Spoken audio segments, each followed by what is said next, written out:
kakati bwe tudda ku Kimanya Kabonera era wali wano n'otugamba nti Dr. Abedi Bwanika Omugalatiya akalulu kano agenda kawangulira waggulu era Asiimwe Robert n'omugoba mu kalulu kano ne ani omulala yabaddewo ne Kuteesa n'omugoba mu kalulu. Ekyewuunyisa bombi nga bagoba ate basinze gwali ogamba nti agenda kawangulira waggulu. Omuntu yadde ambuuza nti naye Fiiki kale Abedi yandibadde mu kyokubiri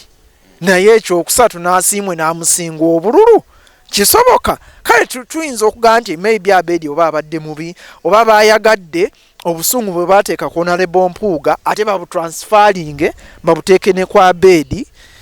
balumye bakugaba bakikole kifiiriza naye ate tebandikikoze kifiiriza muntu kubeera nga akwebera mu kyakusatu n'owenaaremu n'amusinga e Masaka wano. Anti nga bwe nkugambye nti ekibiina kya DF obuzibu bwe kyafunye nti ekyennyanja kivunda kuva ku muki ku mutwe. Kati nze kulwanga ezimu kuzazenga surprise ye Dr. Abedi Bwanika okugwa kuba ekyo kisuubira naye omusajja akoledde abantu era ekyo nakyogera okusinziira ku opinion polls nga ntugamba nti singa olunaku luno tugenda kati mu box essaawa eno Abedi yali awangula nammere yali awangula nga nesebina awangula naye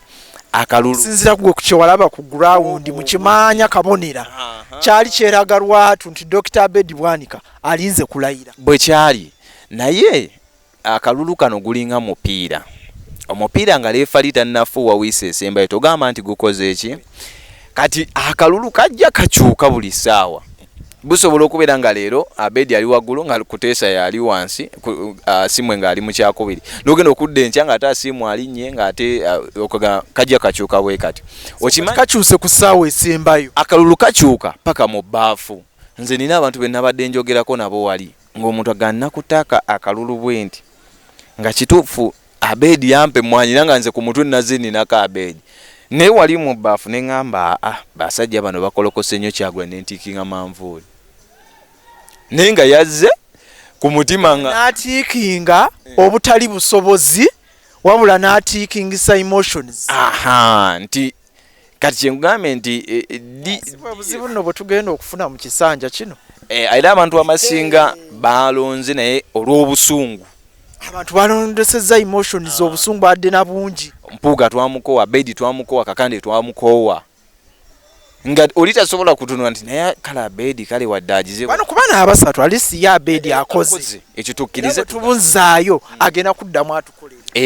era nze kizingira wamu kyensaba dokita nti tajjaako kigere abadde alina project gye ekyuma ky'emwanki yadde atusuubizaawo ekyabakoza ebintu asigale nga abikola nga bw'abadde alina okubeera nga abikola mu abatannaba kuwasa yabasuubiza tenti obutebe ne sound abireete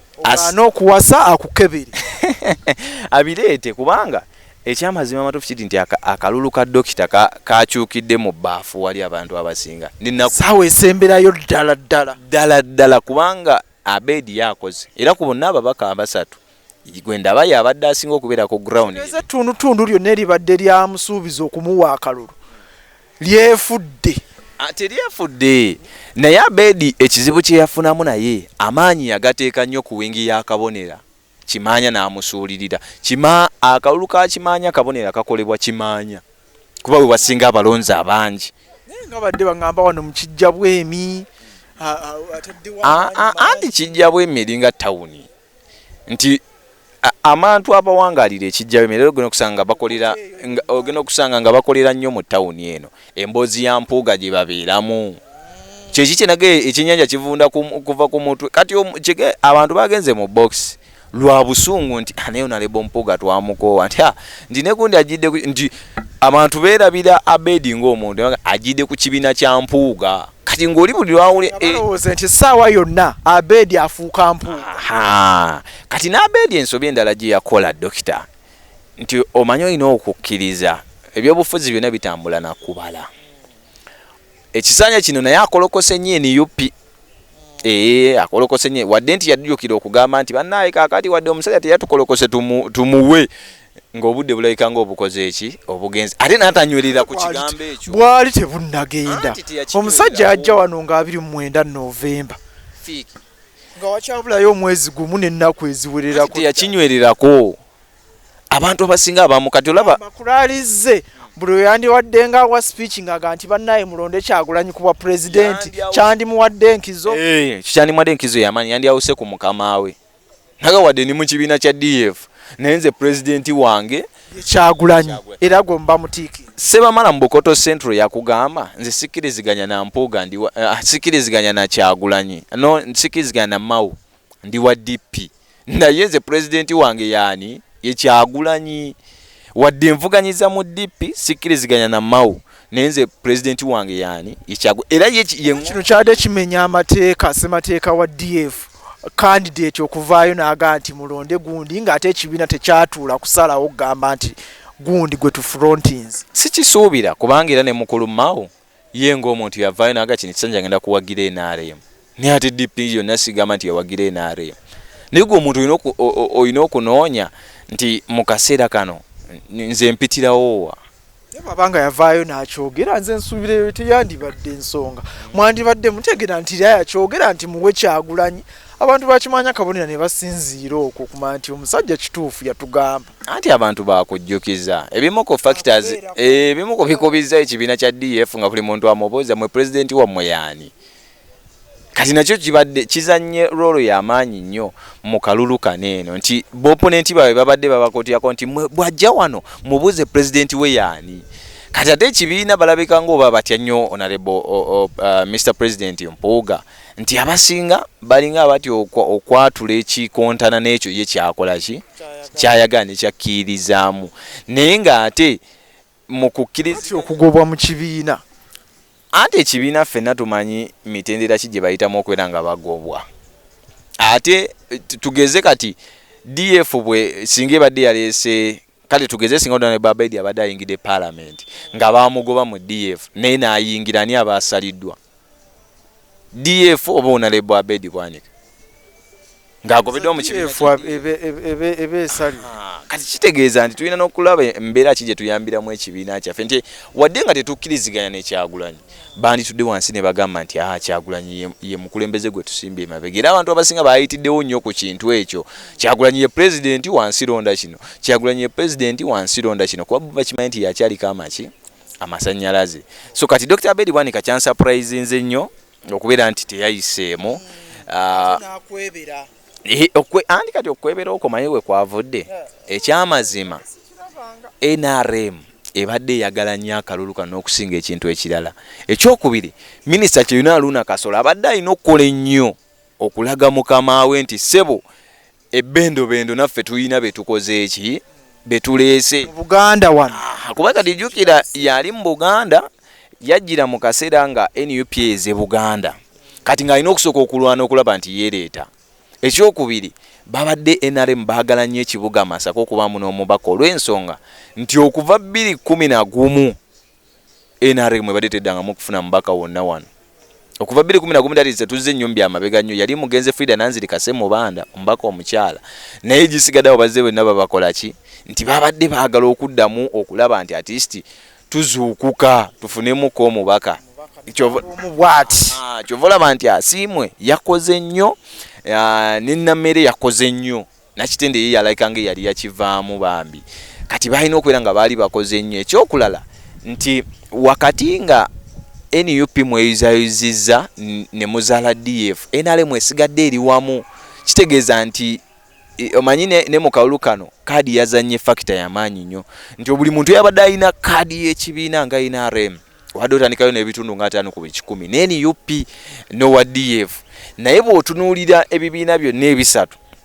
nti DF abadde nnyo mu lutalo ne NUP NRM nga bakyali wamu era kyovala nti abaka be NRM bo tebaakubye nnyo laale zino ennene zigaggadde babanyidde nnyo ku mbeera ya muntu ku muntu kati olwedde nga balinawo obwabwe mulimu abe NRM kayingo nti nze ndi wa baasi obwo nga basooka babezza then nga mulimu ne bana abagamba nti nkonvinsinze bulungi ne manifesto yo then kansooke naawe kankulondera awo kati kyanewunyisiza Abedi okumalira mu kyokusatu naye olw'ensonga nti NRM naye yabadde yagala Asiimwe yabadde akaagala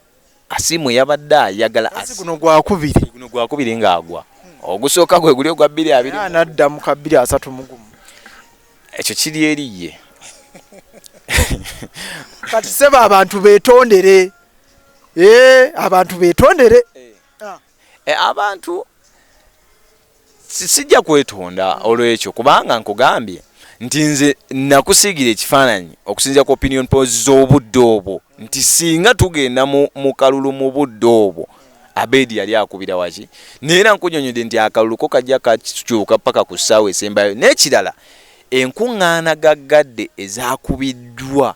naddala ab'NUP omanya NUP eno mu kibuga Masaka balina akantu ke baakola nti babadde bakuba enkuŋŋaana nga tebasomba abantu babadde bakuba enkuŋŋaana nga tebagaba mmere tebagaba ssente kyokka ate ekibiina ekimu kibadde kijja nga bakuwa emmere ng'ojja kulaali nga basomba abantu genda mu kitundu manya obuwagizi bwe nnina nti ndinawo 3 kanyongera okubeera nga nkola nnyo ekirala DF babadde beematiza nti bawangula dda omanyi okwematiza kubi nnyo onale Abedi ayinawe yayogera dokita n'agamba nti Mpuuga yawangula dda Abedi yawangula dda Kakande baali beematiza nti bo obuwanguzi babuyina